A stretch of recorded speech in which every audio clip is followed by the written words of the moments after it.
Yeah, so just a little old electrician, really. Yeah.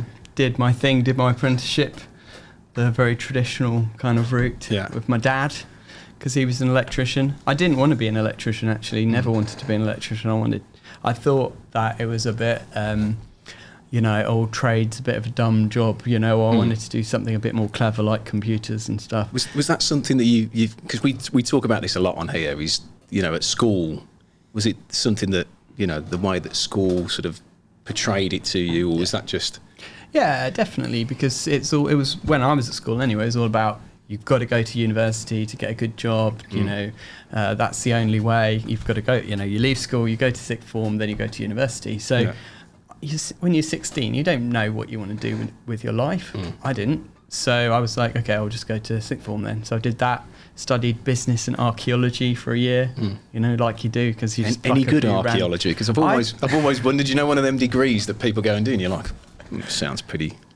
I thought it would be great. I was going to be the next Indiana Jones, and I was really looking forward to digging up treasure and stuff. Yeah. And then I realised that it's really, really boring. And in the second year, you get to go to Egypt for a field trip, and I was kind of hoping for that, but I gave up after a year. It was just too boring. Business was good, to be fair. It taught me a lot of stuff which I use now running a business, but ultimately after a year at sixth form, I was just like, what am I doing, And I saw my dad, he had a great skill, that he'd always been busy, he'd always had plenty of work, he'd earned good money, been able to support us as a family. And so I kind of went back to him and ate humble pie and said, Dad, will you give me an apprenticeship? Listening to that, so was it a bit of, school didn't really encourage trades and gave it that sort of stigma, but also was it, when you're young, you've got that rebel side of you, and it's like, I don't want to do what you're telling me to do. Was it part of that? Was that your dad particularly maybe wanted you to do it, but you were just, no, I'm not listening to you? Did that play a bit of a part with it as well? I mean, he never really pressured me to be an electrician. I used to go and work with him sometimes, and I had a good time and everything. It was nice. But, you get people asking you all the time, oh, you're going to be an electrician like your dad. And I would just... Cringe. Yeah, exactly. Yeah. It was that, really.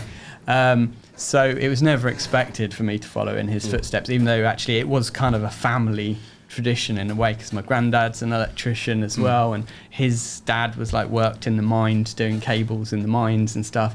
So it goes back a long way, but I didn't really want to follow that tradition until I kind of grew up and realised that actually he was onto a really good thing.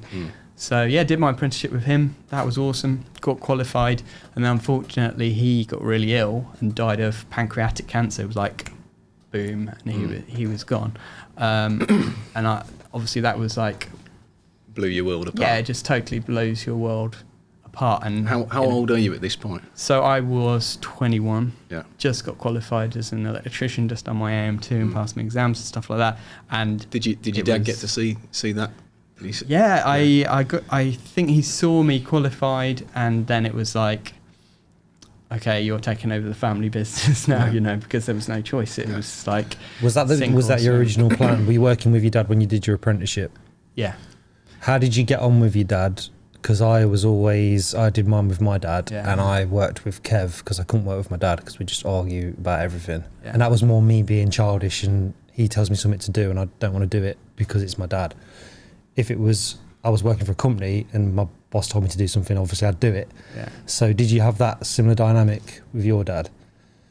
Sometimes, yeah. I mean, there's always that to a certain aspect, but he was just brilliant. He was so chilled. Yeah.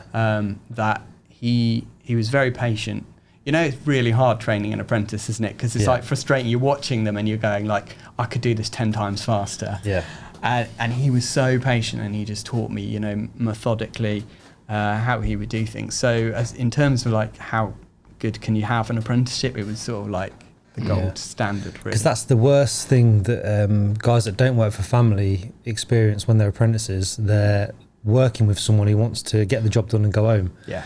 So because they're so much slower, they don't get the chance to do the work. So I was lucky, you were lucky that we actually had someone who was patient and let us work from a pretty early stage in your apprenticeship. But every single story is completely different. But you're 21 now, obviously, that's just happened in your life, which is a big thing for anybody.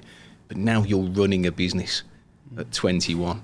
I mean, the thought of doing that potentially for myself scares the life out of me, because you're still trying to find your way. You've only just qualified, so ideally you still need to learn and get that experience.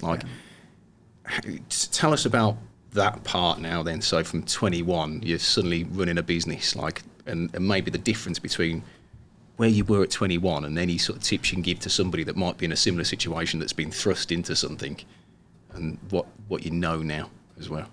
Yeah, I mean, it was mad when I look back, because the last couple of weeks of my dad's life, he was sitting me down, this is how you do invoices and this is how you do quotes and stuff like that, just trying, because that part he'd never really trained me on, because he didn't need to. It was how to do the job, but not how to do the business side of things. So I was really thrust into the deep end when it came to the business, and he did the best he could in a few weeks, but it wasn't enough to really teach you how to run a business back to front. So I really had to learn as I went along. And of course, I made loads of stupid mistakes, as you do when you're 21, a bit naive, working for the wrong people sometimes, got stung a few times, non-paying customers and things like that. Yeah. And I sort of learnt the hard way quite quickly. It was quite a steep learning curve. But learned a few tough lessons. So I'd say that for anyone who is young and starting their own business, if you can get a mentor or somebody who's done it already who you can work with, and they can coach you a bit, that's a massive help, because there's just so many lessons that now I look back on, I think that's so obvious, why did I not realise that? But unless you've been through it yourself, you don't necessarily know. I mean, one thing that I've noticed with you do some do you do courses for people? Was that something that I saw? I mean, you always go to colleges because you like to talk to the next generation. Is that something in the future then for you, that you feel like all those little bits where you think, what was I doing? There needs. I feel that there needs to be more people that are giving that advice out. Is that something that you'd consider in the future? Obviously, the more business side of things, to help people actually doing some sort of coaching on that sort of side for people. Is that something you consider? Yeah, I mean, I've created a whole course, Electrician's Business course, it's called, where I've literally done a brain dump of my whole journey of starting and running a business from start to finish. Because there was so many people reaching out to me on social media going, I want to start up on my own, but I don't know how to get started. And I was trying to help as many people as I could, just with the DMs and things, but it's impossible to reply to everyone.